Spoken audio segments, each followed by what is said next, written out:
தேதி வந்து 10 10 5 10/5 10/5/2000 மேம். 2000. பிறந்த நேரம்? பிறந்த நேரம் 8:14 8:14 AM PM? AM ma'am.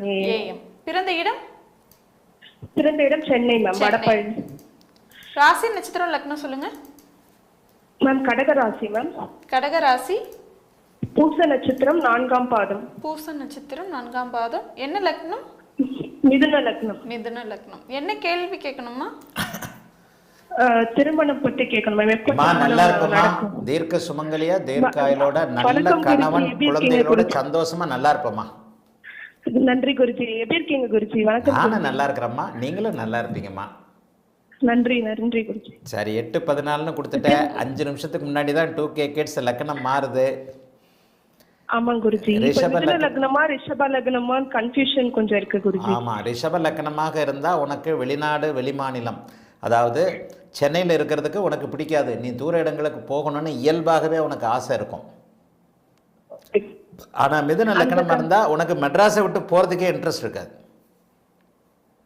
இப்ப கன்ஃபியூஷன் கிளியரா வந்து மிதுன லக்னமா ரிஷப லக்னமான்னு சொல்ல முடியாதுல்ல குருஜி? சில சம்பவங்களை வச்சு சொல்லலாம். தான் வயசு உனக்கு 25 26 வயசு ஆச்சுல. செவ்வாய் அந்தரத்துல செவ்வாய் அந்தரம் செவ்வாய் புக்தியில டிஸ்டர்ப் ஆனீங்கன்னா மிதுன லக்னம். குரு அந்தரம் குரு புக்தியில டிஸ்டர்ப் ஆனீங்கன்னா இந்த லக்னம் ரிஷப லக்னம். அட்டமாதிபதி 6ஆம் அதிபதி புக்திகளை வச்சு தான் கண்டுபிடிக்க முடியும். ஏற்கனவே இன்னொன்று எப்போ கஷ்டப்படுறேன்னு சொல்றதை விட போன 3 வருஷம் வரைக்கும் அட்டமத்த சனி உன்னை போட்டு வாட்டி எடுத்துருச்சு. ரொம்ப கஷ்டம். சரி, நான் இப்ப கேட்கறேன், பிறந்ததுல இருந்து மெட்ராஸை விட்டு எங்கே போயிருக்கிறேன்? எங்கேயுமே போனது இல்லை குருஜி.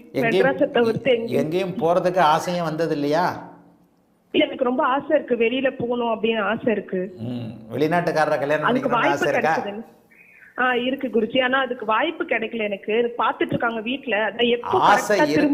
ஆசை இருக்குன்னா ரிஷப லக்னம். 2வது ரிஷப லக்னமா இருந்தா நீ பயங்கர கோவக்காரியா இருப்ப, கொஞ்சம் ஸ்பீடா இருப்ப.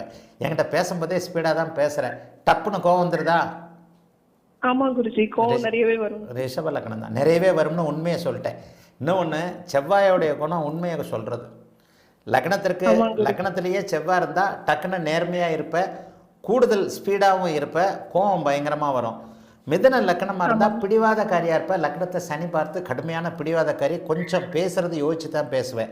நீ என்கிட்ட பேசுற ஸ்டைல பார்த்தா நீ ரிஷப லக்னம், லக்னத்துல செவ்வாய். ஒரு 5 நிமிஷம் நீ முன்னாடி பிறந்துட்டமா பாத்துக்க, அதுக்கேற்ற மாதிரி நடக்கும்.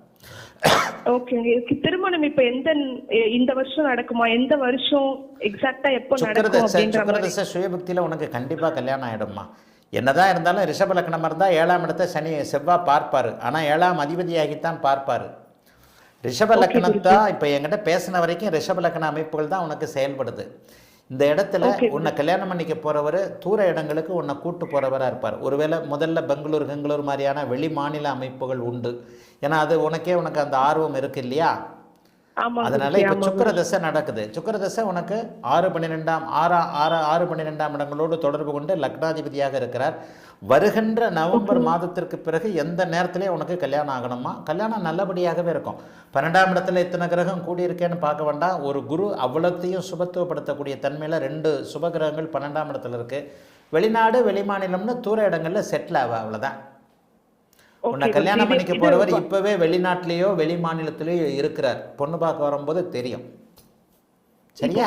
உத்தியோகம்லாம் எப்படி இருக்கும் சார்? உத்தியோகம்லாம் மாறக்கூடிய வாய்ப்புகள் ஏதாவது இருக்கா? ஆமாம்மா, திருமண பருவத்தில் திருமணத்தை வச்சு தான் சிலருக்கு மாற்றங்கள் ஏற்படும். சிலர் இந்த மாதிரியான 12ஆம் இடத்து சூழல்ல கல்யாணமாகி ஒரு 3 மாசத்துல வெளிநாடு போற மாதிரியும் இருக்கும். அது உன்னோட சூழ்நிலை. எனக்கு தெரிஞ்சு நீ ரிஷப லக்னம் தான்.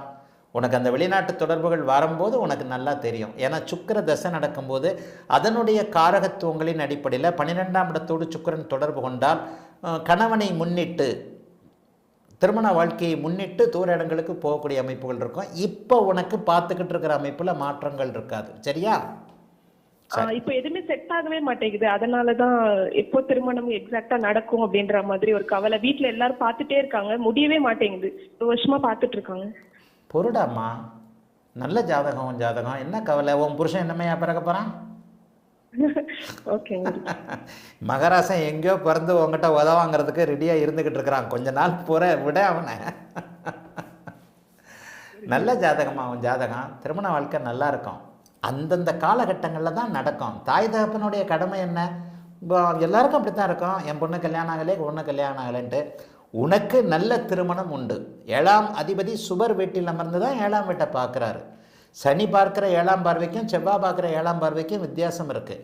என்னுடைய கணிப்பின் அடிப்படையில் ஒரு 5 நிமிடம் முன்பாக பிறந்திருப்ப ரிஷப லக்னம், திருமணத்தின் பொருட்டு வெளிநாடு வெளிமாநிலம்னு தூர இடங்களுக்கு போவ. சர்வ நிச்சயமாக உனக்கு திருமண வாழ்க்கை நல்லா இருக்கும். நல்ல கணவன் அமையும். பொறுமையாக இரு. வருகின்ற தீபாவளிக்கு பிறகுதான் உனக்கு திருமண அமைப்புகள் நிச்சயமாகும். அடுத்த வருஷம் நேரம் உன் வீட்டுக்காரன் பேர் உனக்கு தெரியும். வாழ்த்துக்கள்மா, நல்லா இருப்பேன். அழைத்ததற்கு